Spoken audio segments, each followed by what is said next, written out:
পৃথিবীর নানা প্রান্তে গিয়ে বর্ণ বৈষম্যের শিকার হতে হয় ভারতীয়দের। এ এক খুব বড় সমস্যা। সারা দুনিয়া জুড়ে এর বিরুদ্ধে প্রতিবাদে মুখর হয়েছেন বহু মানুষ।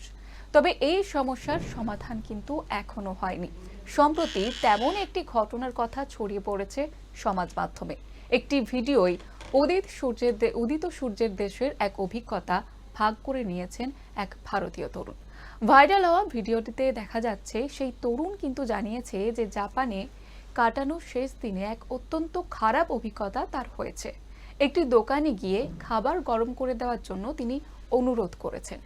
সামান্য এই অনুরোধে হেনস্থা করা হয় তাকে, এমনটাই কিন্তু দাবি করেছেন এবং ইনস্টাগ্রামে পোস্ট করেছেন ওই তরুণ। দোকানের তরুণী কর্মী চিৎকার করে জানান এবং চেঁচামেচি শুরু করেন তিনি এবং বর্ণ বিদ্বেষমূলক কথাও বলতে থাকেন তিনি। সেই ভিডিওর মাধ্যমে ওই তরুণ কিন্তু জানিয়েছেন। এরপর পুলিশও ডাকেন বলে জানিয়েছেন ওই তরুণ। এক পুলিশ কর্মী আসার পর পরিস্থিতি সম্পূর্ণ বদলে যায়। উল্টে ওই তরুণীকেই তিরস্কার করেন তিনি।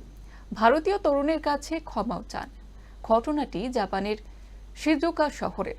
ঘটনাটি জাপানে ঘটলেও ওই দোকানি নেপালের বাসিন্দা ছিলেন, এমনটাই ওই তরুণ কিন্তু জানিয়েছেন। ওই ইনস্টাগ্রাম রিলের মাধ্যমে এই পুরো ঘটনা তুলে ধরেন এবং ওই তরুণ ভারতবাসী শুনেই তারা এমন আচরণ করেন বলে অভিযোগ। এবং শুধুমাত্র জাপান নয়, কিন্তু বিভিন্ন জায়গায় পৃথিবীর বিভিন্ন প্রান্তে গিয়ে ভারতীয়রা এই বর্ণ বৈষম্যের শিকার হন। এই যে সমস্যা, এটা কিন্তু একাধিকবার উঠে এসেছে এবং এর বিরুদ্ধে অনেকেই সরব হয়েছেন ইতিমধ্যেই। এবং এবার জাপানে কিন্তু এই ধরনের ঘটনা ঘটল। সেখানে এক অভিজ্ঞতার কথা, ভয়ঙ্কর অভিজ্ঞতার কথা কিন্তু এক তরুণ শেয়ার করে নিয়েছেন সোশ্যাল মিডিয়ায়। সেখানে এই যে ভিডিওটি তিনি পোস্ট করেছেন ইনস্টাগ্রামে, সেই পোস্ট কিন্তু ইতিমধ্যেই ভাইরাল হয়েছে এবং অনেকেই নিন্দা জানিয়েছেন এই ঘটনার। এবং ওই তরুণ সেখানে জানাচ্ছেন যে জাপানে কাটানোর শেষ দিনে এক অত্যন্ত খারাপ অভিজ্ঞতা তার হয়েছে। তিনি একটি রেস্টুরেন্টে খেতে যান, একটি দোকানে খেতে যান এবং সেখানে খাবার গরম করে দিতে বলেন তিনি এবং তার জন্য রিকোয়েস্ট করেন দোকানের কর্মচারীকে। এক তরুণী সেখানকার কর্মচারী ছিলেন এবং ওই তরুণীকে বলতেই তিনি কিন্তু চিৎকার করে ওঠেন এবং তার পাশাপাশি তাকে হেনস্থা করা হয়, পুলিশ ডাকা হয়, এমনটাই কিন্তু বিস্ফোরক অভিযোগ ওই রিলের মাধ্যমে তুলে ধরেছেন ওই তরুণ।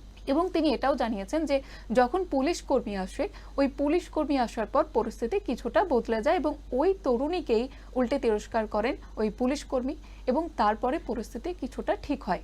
ভারতীয় তরুণের কাছে ক্ষমা চান ওই তরুণী, যেহেতু তার সঙ্গে দুর্ব্যবহার করেছেন, তার সঙ্গে চিৎকার চেঁচামেচি করেছেন এবং সেই কারণে ক্ষমা চান ওই তরুণী, এমনটাই কিন্তু জানিয়েছেন ওই রিলের মাধ্যমে। এবং এই ঘটনাটি জাপানের শিজুওকা শহরে ঘটেছে। ঘটনাটি জাপানে ঘটলেও ওই দোকানি নেপালের বাসিন্দা ছিলেন বলে জানিয়ে দিয়েছেন, যেখানে এই ধরনের দুর্ব্যবহার তার সঙ্গে ঘটেছে, এমনটাই জানিয়েছেন ওই তরুণ। এবং তিনি এই যে ঘটনায় পুরো ঘটনাটি রিলের মাধ্যমে ইনস্টাগ্রামে তুলে ধরেছেন এবং জানিয়ে নিন্দা ঝড় উঠেছে নেট পাড়ায়।